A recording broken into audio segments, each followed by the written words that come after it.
In war, there is a rule book. For submarines, the rule is to be the invisible hunter. The Germans wrote that book. So how, in May of 1943, did they sail their entire fleet into a trap that annihilated them? The investigation begins not with a broken code, but with an impossible clue you'd never expect a glossy American magazine. This is the story of the perfect deception, where the Allies broke every rule, using a piece of simple propaganda as the bait for a trap that would win the entire Battle of the Atlantic. To unravel one of the greatest military mysteries of the Second World War, we must begin not in a grand headquarters or a secret intelligence bunker, but in a place of profound and suffocating isolation. We must descend 200 feet beneath the waves of the North Atlantic into the foul, pressurized air of a German U-boat. And to understand the truth that was seen and then ignored, we must enter the mind of a man like Captain Lieutenant Erich Richter. He is not one man, but an archetype, a composite of the veteran U-boat commanders who first saw the truth through a circle of glass, and whose warnings were tragically dismissed. The air in the control room of U-552 was a vile cocktail, thick with the metallic tang of diesel fumes, the sour scent of unwashed bodies, and the faint, ever-present odor of boiled cabbage. It was the permanent atmosphere of a world without sunlight, a steel tube 200 feet long, crammed with 50 men and their collective anxieties. For 3 weeks, this had been their universe, suspended in the cold, crushing blackness of the ocean. But for a man like Richter, it was home. He leaned into the polished brass eyepieces of the attack periscope, the cold metal of familiar comfort against his brow. His world, for now, was a circle of gray, churning sea under a bruised purple sky. "Steady, Klaus," he murmured, his hands resting lightly on the periscope grips. "Up a little. There." The young watch officer beside him, his face pale and slick with sweat in the dim red light of the control room, barely breathed. For men like Klaus, the war was still an adventure told in rousing radio broadcasts from Berlin. For Richter, a veteran of the happy time, it was a grim, relentless exercise in mathematics. You calculated the convoy's speed. You calculated the torpedoes' run. You subtracted enemy tonnage from the ledger of the British Empire. It was clean. It was logical. It was, he had always believed, the key to victory. "You see, Klaus," Richter said, his voice a low lecture that cut through the hum of the electric motors. "They think the convoy is a fortress. They surround their precious cargo with destroyers, corvettes like sheepdogs guarding a flock. But the wolf does not attack the dogs. The wolf attacks the sheep. We are here for the tonnage. Every ship that goes to the bottom is a factory that cannot be built in England, a tank that cannot face our men in Russia. We are not just sinking ships, we are starving a nation to death. Remember that." He swept the periscope across the horizon. The intelligence from BDU, the U-boat command under the master himself, Admiral Dönitz, had been precise. Convoy on 166. 48 ships bound for North America. A fat, slow-moving prize. He found them easily, a smudge of smoke on the horizon that slowly resolved into a sprawling city of steel. But as he brought the details into focus, the familiar thrill of the hunt was replaced by a cold, prickling sense of unease. The numbers felt wrong. There weren't 48 ships. There had to be 60, maybe 70. And the escorts, there were far too many. They swarmed at the edges of the convoy like angry hornets. Then he saw the ships themselves. Not the usual collection of old British tramps and elegant pre-war cargo liners. These were different. They were ugly. There was no other word for it. They were brutally functional, slabs of steel welded together in stark, angular lines. There were no graceful curves, no proud, riveted hulls. They looked like they had been built from a child's set of blocks. And they were all identical. One after another, a production line of gray, charmless vessels, plowing through the waves. Most unnerving of all, they looked new. The paint was fresh, barely stained by the salt. Richter felt a knot tighten in his stomach. This was not the dwindling merchant marine of a nation on its knees. This was something else. This was replacement. "Target identified," he said, his voice flat, the usual fire gone from it. He called out the bearings and speed, his crew moving with the fluid precision of a well-oiled machine. The outer torpedo doors opened with a faint hydraulic hiss. The calculations were made. Fire 1. The U-boat shuddered as the first torpedo was expelled in a blast of compressed air. Fire 2. Another shudder. Richter kept his eyes glued to the eyepiece, tracking the faint white wakes of the eels as they raced toward their target. He watched one of the ugly, block-like ships sail directly into the path of its own destruction. The explosion was immense, a silent, brilliant flash of orange in the periscope, followed seconds later by the deep, satisfying crump that resonated through their own hull. The ship broke in half with shocking speed. Its back snapped like a dry twig. A ragged cheer went up in the control room. Klaus was beaming, his eyes shining. A direct hit, her captain. 10,000 tons for Germany. But Richter didn't feel the triumph. He was watching the aftermath. He saw the crew scrambling into lifeboats. He saw the ship's two halves pointing to the sky before sliding beneath the waves. But mostly, he saw the other ships. The endless line of identical, ugly sisters that simply sailed on. They adjusted course slightly, closing the gap where their comrade had been, their formation barely disturbed. It was as if they hadn't lost a vital piece of their lifeline, but had merely discarded a single, disposable cell. The sinking felt meaningless, an insignificant deduction from an impossible sum. He slowly, deliberately, lowered the periscope, the handle slick with his own sweat. The dim red light of the control room felt suffocating. He turned to his watch officer, the cheers of the crew dying in his ears. The official reports, the radio broadcasts, the communiques from high command, they all painted a picture of a tightening noose, of an enemy bleeding out, ton by precious ton. But what he had just seen through that tiny circle of glass was not a dying empire. It was something new, something monstrous in its scale. He looked at the young, hopeful face of his subordinate and asked the question that had just bloomed, dark and heretical, in his mind. Klaus, we have been sinking their ships for 3 years. Why does it look like they have more than when we started? 200 miles away, in a concrete and steel bunker buried deep beneath the earth in occupied France, the war was a much cleaner affair.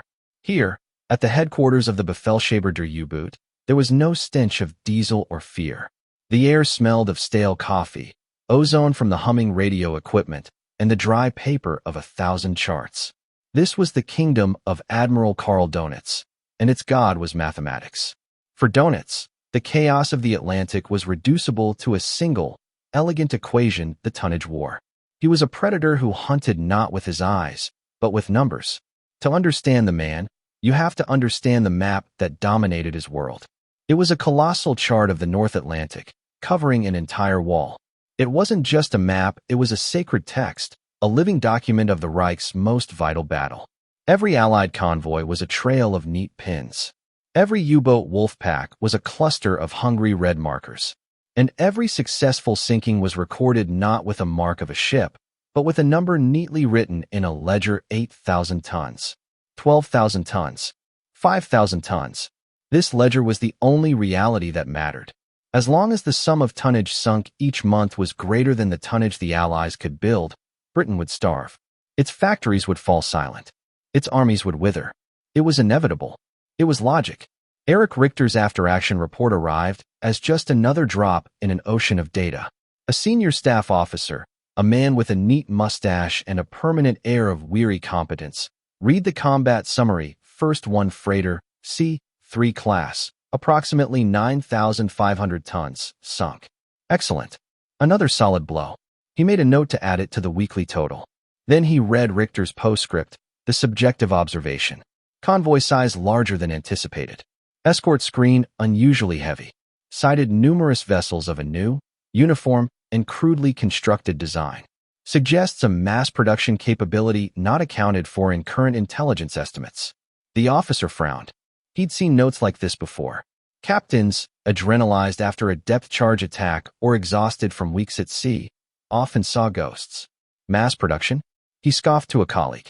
The Americans are industrialists, not magicians. Richter must be seeing things. They're probably just rushing old hulks out of mothballs. The official assessment, the one that went into the file, was simple: the enemy was growing desperate. These ugly ships were a sign of weakness, not strength.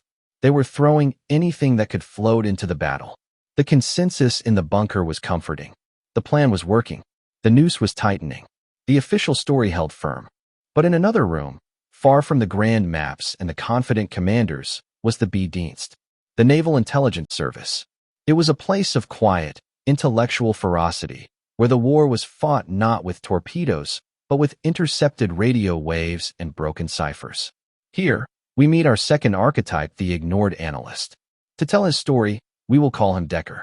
A pale, bespectacled man who had been a university linguist before the war, he represented the quiet truth-tellers in the intelligence services, men tasked with finding patterns in the noise. His job was the most tedious imaginable, sorting through low-grade commercial traffic intercepted from American coastal stations. It was mostly noise. Weather reports, port schedules, harbor master chatter. But Decker was a man paid to find the signal within that noise. For weeks, he'd been tracking something odd. A new set of four-letter call signs, appearing with increasing frequency. They didn't match any known vessel in the Kriegsmarine's comprehensive shipping registries. They were phantoms. Alongside these new call signs were manifests for ships whose names sounded more like slogans than ships: Patrick Henry, Robert E. Peary, James Oglethorpe. Then came the shipping orders, thousands of them. Orders for prefabricated keel sections, mass-produced rudder assemblies, and standardized deck housing units to be delivered not to one shipyard, but to 16 different yards, from Portland, Maine to Richmond, California. Decker, being meticulous, started a separate ledger, his own private tally of ghosts. He cross-referenced the call signs with convoy departure signals. This week, 12 of the new Phantom ships had sailed with a convoy from Halifax. The next week, 18 from New York. Then 25. The numbers were growing exponentially. He felt a cold dread creep up his spine. He took his secret ledger and walked down the hall to the operations room, the one with the grand map. He stood quietly at the back, smelling the coffee and the confidence. He looked at the glorious, climbing charts on the wall, the ones showing total Allied tonnage sunk since 1939, a mountain range of German victory. Then he looked at his own clipboard, at the numbers from a single American shipyard in California, run by a man named Henry Kaiser. Last month, that one yard had laid the keel for a new ship, assembled it from prefabricated parts like a child's model, and launched it in 10 days. His sources suggested they were about to get it down to 5. Decker did the grim arithmetic. He looked at the beautiful, triumphant chart on the wall, and then at his own ugly, terrifying numbers. The official story was that they were draining the enemy's lifeblood, bucket by bucket. But Decker's numbers revealed the truth, a truth so monstrous it felt like a physical blow. They weren't draining an ocean. They were standing on a beach, trying to hold back a tsunami with a broom. The intelligence dossier from B. Dienst landed on Admiral Dönitz's desk with a dull, unimpressive thud. It was thin, filled not with dramatic reconnaissance photos or decoded battle orders, but with Decker's meticulous, soul-crushingly boring data, shipping manifests, production schedules, and projections based on intercepted American industrial reports. To most of the high command, this was the background noise of war, the purview of quartermasters and logisticians. To Dönitz, however, it was a declaration of war on an entirely different front he was only just beginning to realize existed. He read the report twice, his face an impassive granite mask. His staff officers watched him, waiting for the expected dismissal, the wave of the hand that would consign this statistical anomaly to the archives. But the dismissal never came. Dönitz leaned back in his chair, the leather groaning in the silence of the bunker. He looked past his aides, his gaze fixed on the great map on the wall. He was seeing it now not as a hunter sees his territory, but as a chess master sees the board after his opponent has made a move so unexpected, so contrary to the rules of the game, that it changes the nature of reality itself. To understand the profound shock, you need to understand the fundamental doctrine of the U-boat war. It was a war of attrition, a siege on an island nation. Imagine Great Britain is a man who needs 2,000 calories a day to live. You, the attacker, have found a way to intercept his food deliveries. On Monday, you destroy 500 of his calories. On Tuesday, 600. His reserves are dwindling. He gets weaker. His movements become sluggish. Every calorie you destroy brings him closer to collapse. This was the tonnage war in a nutshell.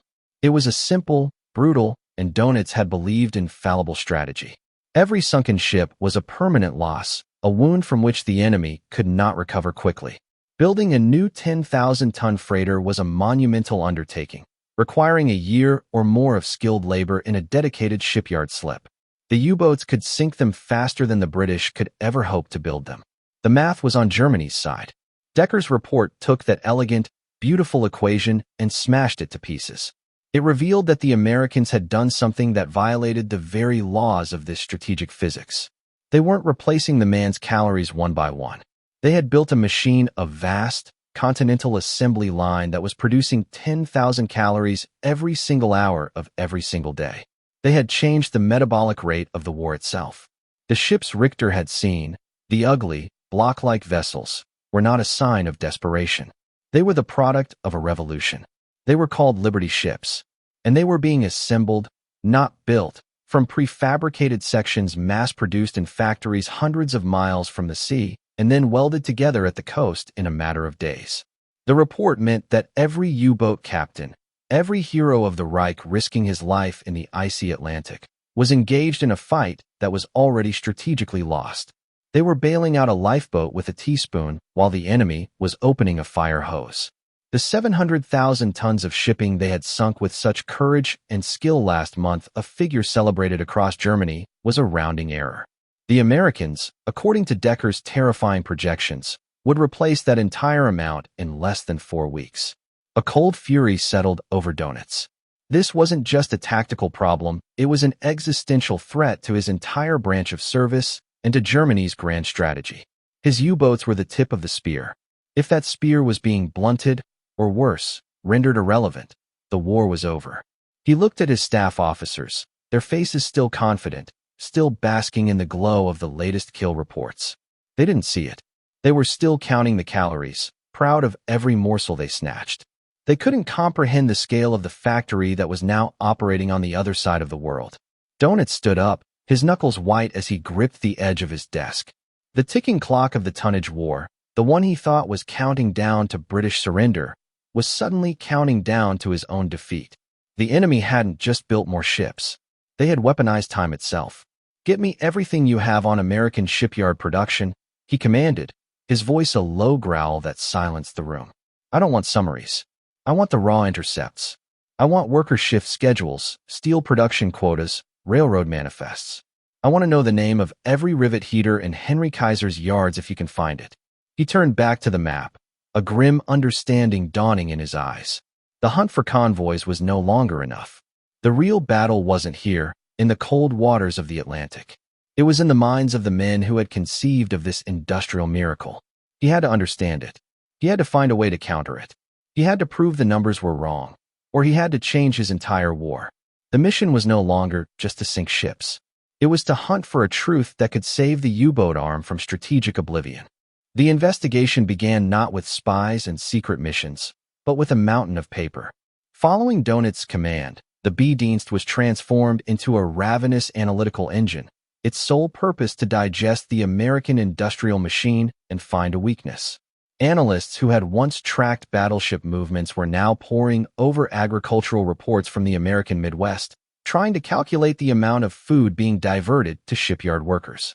Radio operators who had hunted the secret frequencies of the Royal Navy were now listening to the banal chatter of American railroad dispatchers, trying to map the flow of steel from Pittsburgh to the coasts.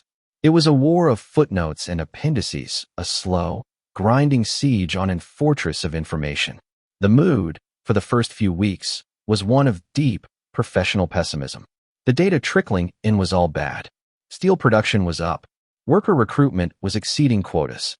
The sheer scale of the American effort felt abstract, monolithic, and utterly impenetrable. They had numbers, but they had no story. They could see the shadow of the giant, but they couldn't make out its shape. They were drowning in facts, but starved for understanding. The first clue, when it came, wasn't found in a top-secret cable or a decoded message. It was discovered in the diplomatic pouch from the German embassy in neutral Portugal.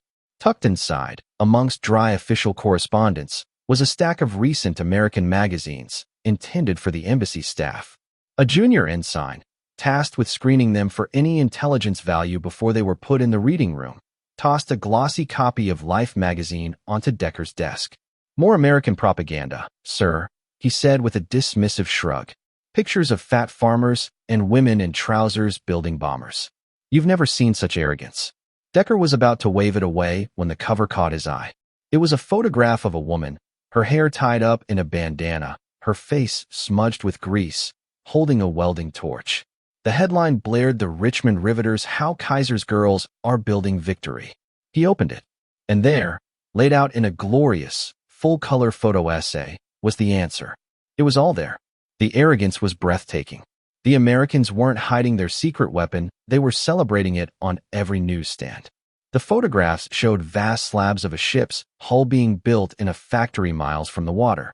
They showed entire deck houses, complete with plumbing and electrical wiring, being lowered onto a hull by a massive crane. They showed teams of welders, many of them women, sealing the seams where rivets should have been. Decker felt a jolt, a surge of pure, intellectual adrenaline. He finally understood. Think of traditional shipbuilding, the kind practiced in Hamburg and Kiel, as building a house on site, brick by painful brick. You lay the foundation, then you build the walls, then the floors, then the roof. It's a linear, sequential process, and the entire construction site is occupied for months by that one house. What the Americans had done, what this man Kaiser had perfected, was to build the house in pieces all over the country. The walls were built in a factory in Utah, the roof in Colorado, the plumbing in Ohio. Then, they shipped all the pieces to the construction site and simply snapped them together in a matter of days. And they weren't using rivets, those millions of tiny steel pins that had to be heated and hammered into place by skilled teams. They were welding. It was faster, it used less steel, and it could be taught to a farmer from Oklahoma in 2 weeks. He tore the pages from the magazine and spread them across the large analysis table. His team gathered around, their weary faces suddenly alive with excitement. "Look," Decker said, his finger tracing the path of a prefabricated keel section. "They're not building ships. They are assembling kits." For the first time in weeks, there was a sense of optimism in the room. The mystery was solved. The monster had a name: prefabrication and welding. It was a tangible concept, something their own engineers could understand, analyze, and perhaps counter. They had the blueprint of the enemy's miracle. They could take this to Dönitz. It was a victory, a beachhead established in the war of information. They believed they were finally on the path to a solution. But as Decker stared at a close-up photograph of a ship's name being painted on a freshly welded hull, the SS Robert E. Peary, he read the caption beneath it, and the blood drained from his face. The caption boasted, with casual, infuriating pride, that this particular ship had gone from a flat keel to a finished, launched vessel in 4 days, 15 hours, and 29 minutes. He looked up at his hopeful team, the magazine pages suddenly feeling less like a clue and more like a death warrant. They hadn't found the enemy's secret. They had found a confession to a murder that hadn't happened yet. Their murder. The Life magazine article spread through the U-boat command bunker like a contagion. First came the feverish excitement of discovery, the thrill of finally understanding the enemy's method. Engineers were brought in. They studied the photographs with a mixture of professional horror and grudging admiration. They confirmed Decker's analysis: the Americans were indeed assembling ships, not building them. This revelation, this single, powerful clue, became the new gospel. It gave them a focal point, a tangible enemy to fight instead of an amorphous, terrifying wave of statistics. And with a tangible enemy comes a plan. The plan was born in a series of urgent, late-night meetings in Dönitz's office. The atmosphere was thick with cigar smoke and the sharp scent of intellectual combat. If the enemy's strength was prefabrication, then the key was to attack the process, not the product. Sending U-boats to hunt individual Liberty ships was like swatting at flies while ignoring the nest. They needed to find a bottleneck, a single point of failure in this vast continental assembly line. Their weakness must be the transport, argued one senior commander, jabbing a finger at a map of the United States. They build these sections inland and ship them to the coast by rail. We must disrupt the American rail network. Sabotage, espionage, Operation Pastorius proved we can land agents on their shores. Too difficult, countered another. The country is too vast. You blow up one bridge, they rebuild it in a week. No, the bottleneck is the steel. These ships consume an obscene amount of steel. Our intelligence suggests their domestic iron ore supply from the Mesabi range is stretched to its limit. They must be importing high-grade or from Brazil and Venezuela. We must move the wolfpacks south. Forget the North Atlantic convoys. Starve their shipyards of steel before the ships are even built. The debate raged for days. Each theory was a promising lead, a path out of the strategic darkness. Dönitz listened to them all, a silent arbiter. He saw the flaw in each proposal. They were still thinking in European terms. They were imagining a continent crisscrossed by a few vital, vulnerable rail lines, not the dense, redundant web of American infrastructure. They were imagining a few key ports, not a coastline with dozens of deep-water harbors. Yet, the logic was seductive. It was proactive. It was a plan. The chosen strategy was a compromise, a two-pronged assault. A select group of U-boats, the long-range type IXs, would be retasked. Their new hunting ground was not the gray North Atlantic, but the warm, turquoise waters of the Caribbean and the Gulf of Mexico. Their targets were not troop transports or munitions carriers. They were to hunt for the ugliest, slowest, most boring ships they could find, the bulk or freighters lumbering north from South America. This was Operation Newland. It was a direct attack on the enemy's industrial metabolism. Simultaneously, aware German military intelligence would be ordered to prioritize the development of agent networks to target the American rail system. There was a palpable sense of relief in the bunker. They were no longer victims of the enemy's miracle, they were actively countering it. The intelligence from the magazine had given them hope. They believed they had found the enemy's genius, and now they had a plan to defeat it. But the enemy was not just an industrial process. It was an intelligence service, and it was listening. Deep in the quiet English countryside, in the cryptographic heart of the Allied war effort at Bletchley Park, a team of codebreakers had achieved the impossible. They had broken Enigma, the supposedly unbreakable cipher machine used by the German Navy. Every order from Dönitz's bunker, every change in strategy, every U-boat patrol assignment was being read, often within hours of being transmitted. The British analysts who read the frantic signals retasking U-boats to the Caribbean were initially confused. Why was Dönitz, the master of the convoy battle, suddenly diverting his most valuable assets to a strategic backwater to hunt for iron ore? It seemed illogical, a foolish waste of resources. Then, an intelligence summary from Washington arrived on their desks. It contained a routine report from the Office of War Information, proudly detailing the success of a recent propaganda campaign. The report mentioned a specific issue of Life magazine, celebrating American shipbuilding prowess, which had been intentionally allowed to circulate in neutral countries like Portugal and Switzerland. A brilliant, chilling realization dawned in the quiet rooms of Bletchley Park. The magazine wasn't just propaganda. It was bait. The Americans hadn't just shown the Germans their magic trick, they had deliberately left the instruction manual lying in plain sight. They had anticipated the German response. They knew that the logical, methodical German mind would see the article, analyze the system, and immediately seek to attack its perceived bottleneck, the flow of raw materials. And the Allies were ready. The ore freighters were rerouted. Hunter-killer groups, centered around new escort carriers, were already steaming south to the Caribbean, not to where the U-boats were, but to where the new German orders would inevitably send them. Back in France, Dönitz and his staff were confidently moving their red U-boat markers on the great map, sending their wolves to a new, promising hunting ground. They believed they were the hunters, executing a brilliant countermove based on a secret they had cleverly discovered. They had no idea that their every thought was known, their every move anticipated. The promising lead had not just been a dead end. It was a carefully constructed, expertly baited trap, and the entire U-boat arm was sailing right into it. For the men of the U-boat fleet, the new orders were a baffling but welcome change.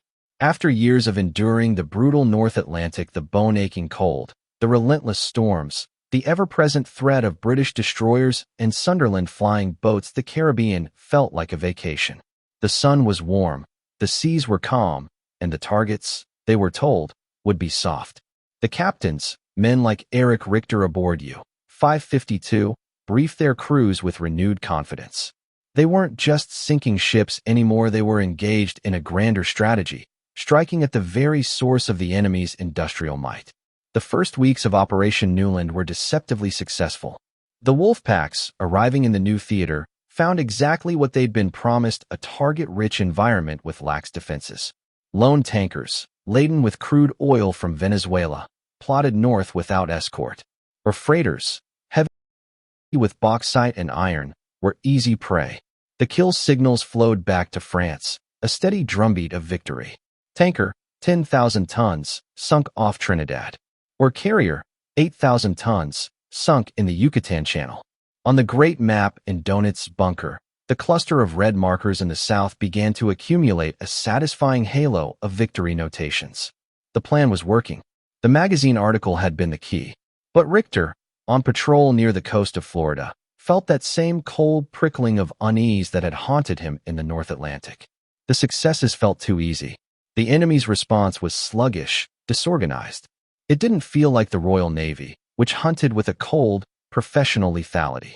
It felt like they were shooting fish in a barrel, and he couldn't shake the feeling that someone had put the fish there for them. His radio operator, a man named Hessler who had a preternatural gift for sensing the character of the airwaves, felt it too.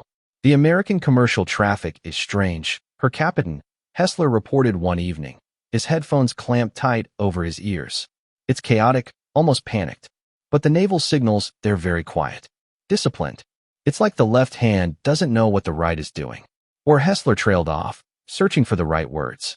Or the left hand is making a lot of noise to distract us from what the right hand is doing. Richter finished for him, his eyes scanning the empty horizon.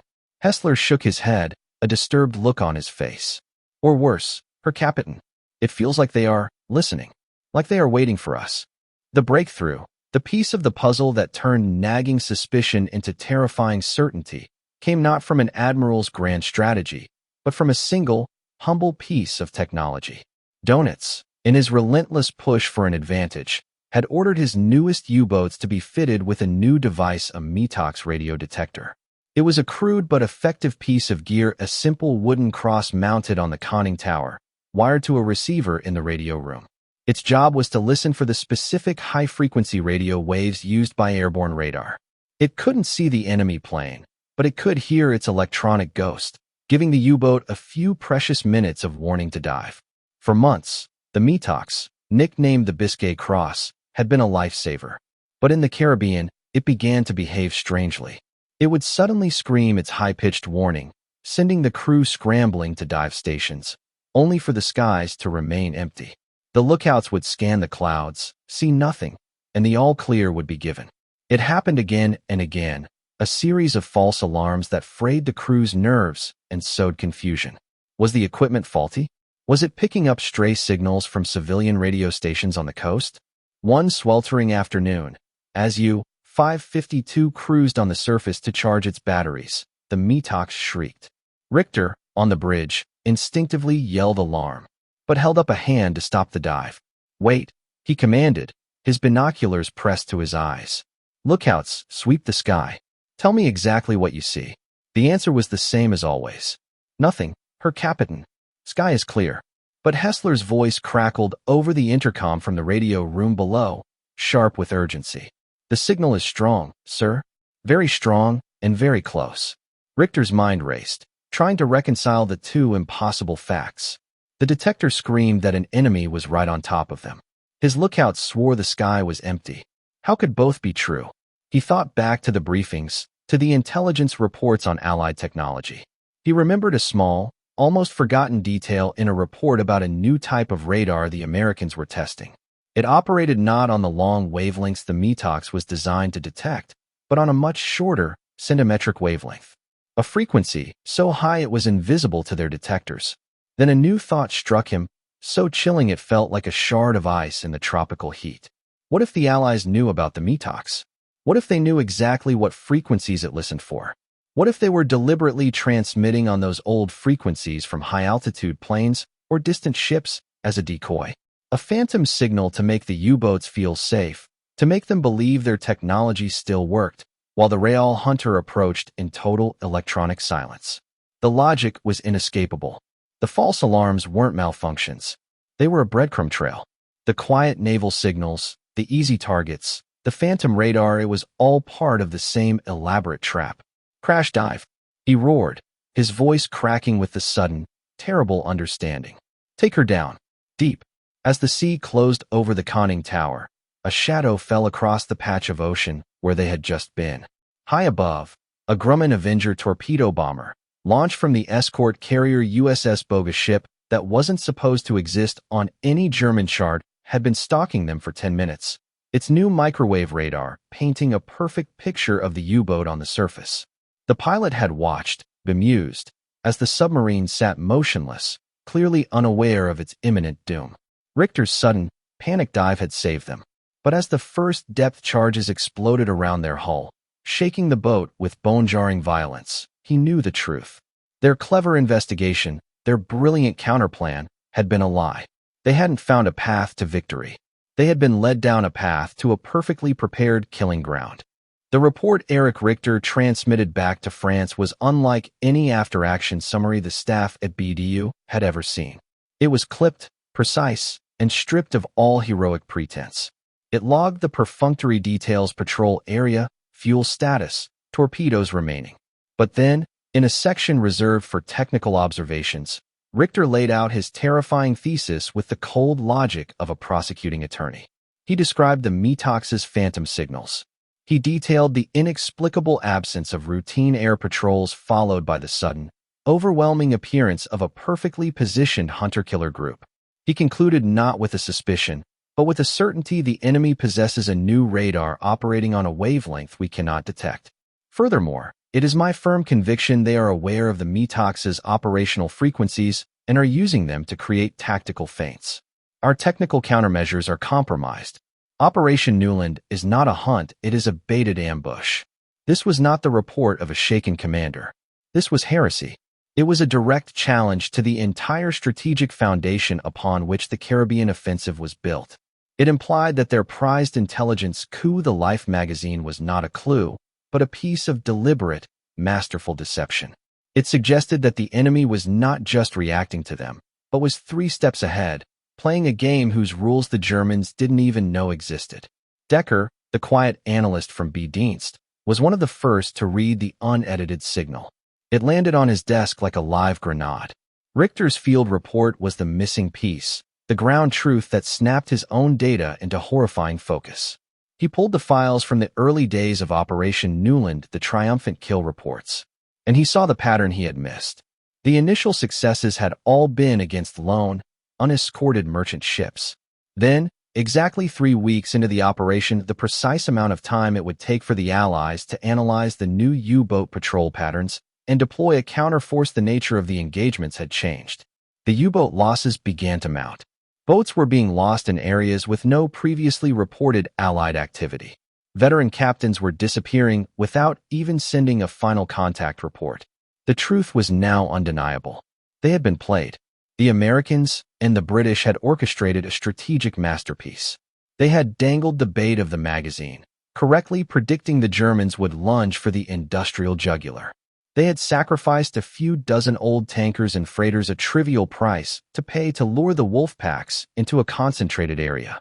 And then, when the trap was full, they had sprung it with a new weapon, the escort carrier groups armed with centimetric radar that the U-boats couldn't see, couldn't detect, and couldn't fight. Decker felt a sick knot of dread and professional admiration. He compiled a new dossier. It began with the Life magazine article. It included Richter's stark warning. It ended with a chart showing the U-boat loss rates in the Caribbean, a line that had suddenly, sickeningly, spiked upward. The conclusion was inescapable: the operation was a catastrophic failure, bleeding the U-boat arm of its best crews and boats for no strategic gain. The tonnage they were sinking was a pittance compared to the Liberty ships still rolling off the assembly lines, and the price they were paying for it was suicide. He knew what he had to do. He bypassed his immediate superior, the man who had first dismissed Richter's concerns as battlefield nerves. He took the thin file, containing the most politically and strategically explosive truth of the war, and requested a direct audience with Admiral Dönitz, Chief of Staff, Eberhard Gott.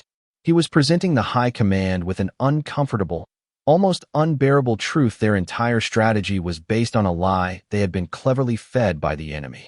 It was a truth that invalidated their recent victories, questioned their intelligence analysis, and demanded a humiliating strategic retreat. This was no longer an investigation into an enemy's capability, it was an indictment of their own. The meeting with Admiral Gott was a study in controlled, bureaucratic inertia.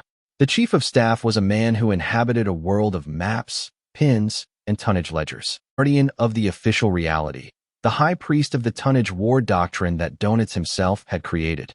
Decker, a junior analyst reeking of academic intensity, stood before his vast oak desk and presented his case. He laid out the evidence with the precision he had learned as a linguist, the seductive bait of the magazine, the initial spike in easy kills, the sudden, ominous silence from veteran captains, the mounting, inexplicable losses, and finally, Richter's terrifying report from the front line. Gott listened without interruption, his face a carefully composed mask of polite interest. He steepled his fingers, his gaze fixed on a point somewhere over Decker's shoulder. To Decker, the logic was ironclad, the conclusion a mathematical certainty. He expected shock, urgency, a flurry of orders. Instead, he was met with a wall of serene, unshakable confidence. "Your analysis is thorough, Decker," Gott said, his voice smooth and devoid of emotion. "But you are a man of paper and signals. You are not a warrior. You do not understand the pressures of command at sea." He picked up a separate file from his desk, a summary of the official reports. "For every report like Richter's, which speaks of phantom radars and elaborate traps, I have 10 others that speak of victory. We have sunk over 400,000 tons of shipping in this new theater in less than 2 months. 400,000 tons. The numbers do not lie. That is steel that will not become a tank. That is oil that will not fuel a bomber." "But sir," Decker protested, his voice rising with a desperate urgency, "the replacement rate, my projections show they are outbuilding these losses by a factor of 3 to 1. We are trading our priceless U-boats and veteran crews for ships they consider disposable." Gott waved a dismissive hand. "Projections. Estimates. The Americans are masters of propaganda. You saw it yourself in their magazine. Do you really believe a ship can be built in 4 days? It's absurd. A lie designed to frighten us. And it seems to have worked on you." The system was pushing back. And the system's logic was brutally simple. To accept Decker's theory was to accept a cascade of catastrophic failures. It meant admitting their intelligence service had been duped. It meant admitting their technology had been rendered obsolete. Most damningly, it meant admitting that Admiral Dönitz, the architect of the U-boat war, had blundered, sending his men into a slaughterhouse based on a flawed premise. An institution like the Kriegsmarine, built on a foundation of rigid hierarchy and unwavering belief in its own strategic genius, could not absorb such a truth. It was easier, safer, to believe Decker was a hysteric, Richter was exhausted, and the mounting losses were simply the acceptable cost of a successful offensive. "Captain Lieutenant Richter is a fine officer," Gott continued, his tone shifting to one of paternalistic concern. "But he is under immense strain. It is not uncommon for commanders to see ghosts after a severe depth charging. His report will be noted." He closed Decker's file with a soft, final thud. "Your work is appreciated, Decker. But your conclusion is premature. The operation will continue as planned. We have the enemy on the defensive. Now is not the time for doubt." The message was clear. The investigation was over. The uncomfortable truth was to be buried. Decker was dismissed, his dossier destined for a dusty archive shelf labeled Anomalous Field Reports.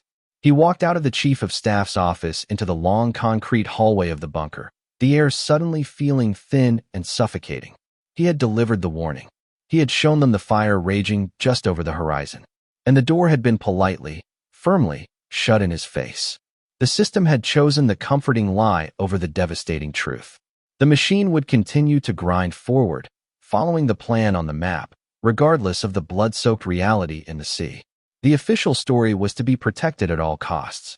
The aftermath was swift and silent. There was no formal reprimand, no court-martial. The system didn't work that way. It simply corrected. Erich Richter, the hero with 100,000 tons to his name, was not given a medal for his prescient warning. Upon U-552's return to port, he was quietly reassigned. Citing signs of combat fatigue, the Naval Personnel Office transferred him to a training flotilla in the placid waters of the Baltic. He was given a desk, a class of fresh-faced cadets, and the soul-crushing task of teaching naval theory that he now knew to be fatally flawed. His career as a frontline commander was over. He had dared to contradict the map, and for that, he was removed from it. The warrior who told the truth was benched. For Decker, the consequences were even more subtle. He wasn't transferred or demoted. He was simply isolated. His requests for certain signals intelligence intercepts were suddenly lost in bureaucratic channels. His access to high-level strategic summaries was revoked. He was assigned to a new project, a mind-numbing statistical analysis of Allied merchant crew dietary habits, based on intercepted mess hall supply orders. It was a clear, unspoken message: you have strayed from your lane. Stick to the numbers that don't ask uncomfortable questions. The investigator who found the truth was blinded. This was the lowest point. It was the absolute triumph of the plan on paper over the reality of combat. In the bunker in France, the Great Map still showed Operation Newland as a resounding success. The pins marking sunken Allied ships in the Caribbean multiplied. The daily briefings for Dönitz, carefully filtered by staff officers like God, highlighted the tonnage sunk and glossed over the U-boats listed as overdue, presumed lost. The official narrative was a fortress, and its walls were growing higher and thicker every day. Meanwhile, in the warm, clear waters that the High Command imagined as a happy hunting ground, the slaughter continued with merciless efficiency. May of 1943 became known to the U-boat crews as Black May. The Allied trap, which Richter had seen and Decker had proven, snapped shut.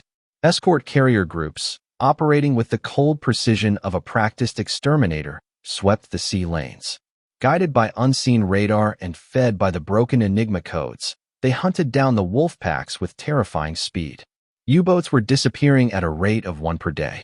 Captains who had survived 3 years in the hell of the North Atlantic vanished in the tropical sunshine of the Caribbean. They were dying for a strategy that was not just failing, but had been a fiction from the very beginning. Richter sat in his quiet office in Kiel, reading the casualty lists. He saw the names of friends, of men he had served with, of captains he had respected. He knew exactly how and why they were dying.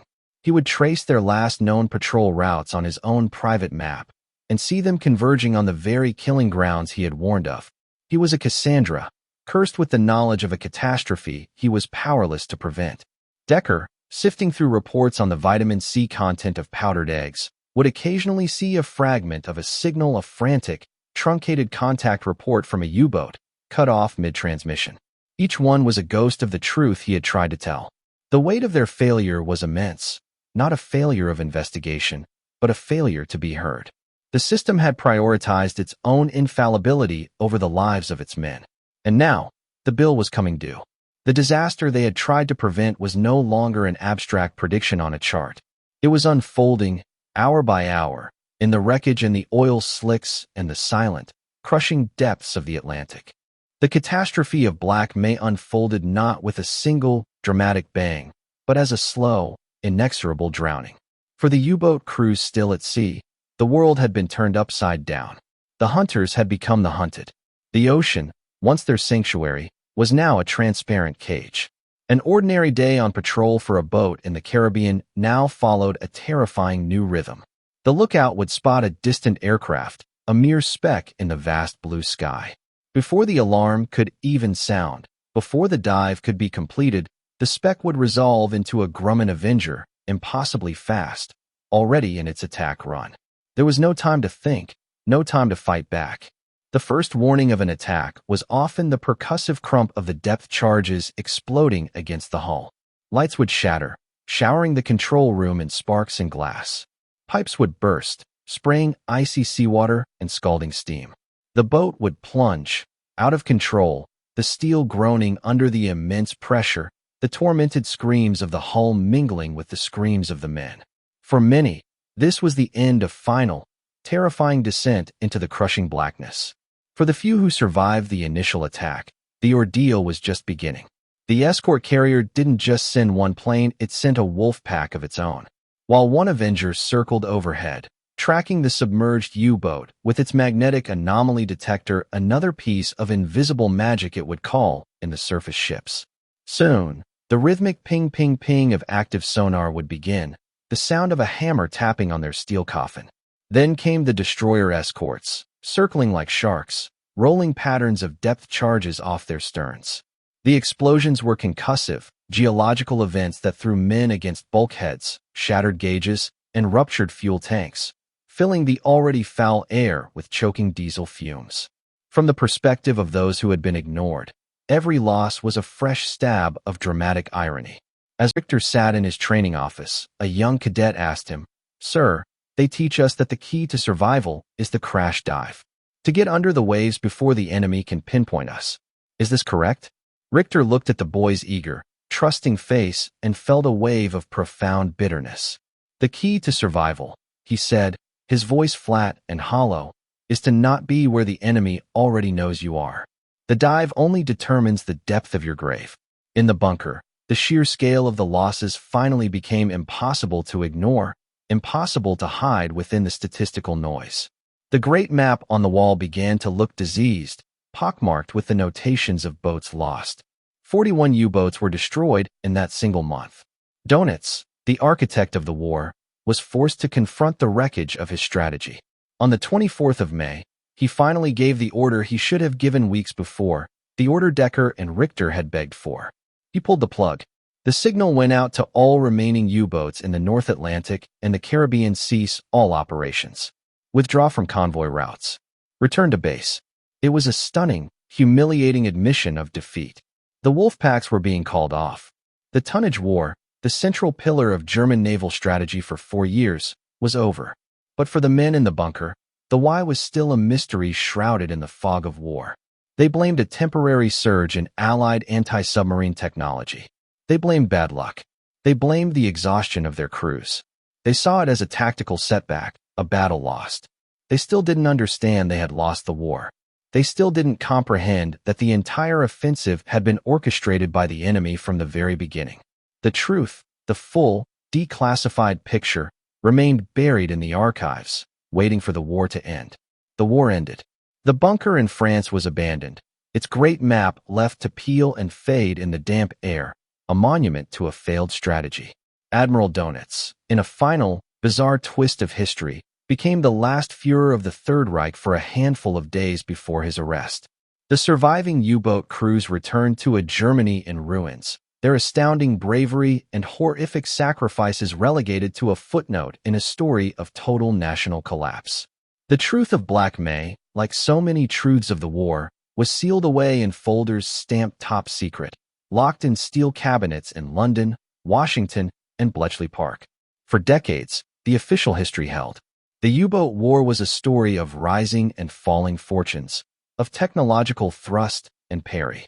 Black May was simply the month the Allies' technology better radar, more escort carriers, long-range aircraft finally and decisively overwhelmed the U-boat.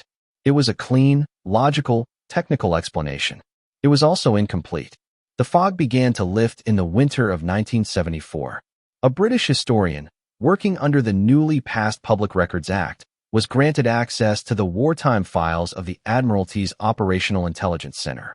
Deep within a mountain of dry convoy logs and shipping ledgers, he found a series of files that, when pieced together, revealed a breathtakingly audacious strategy.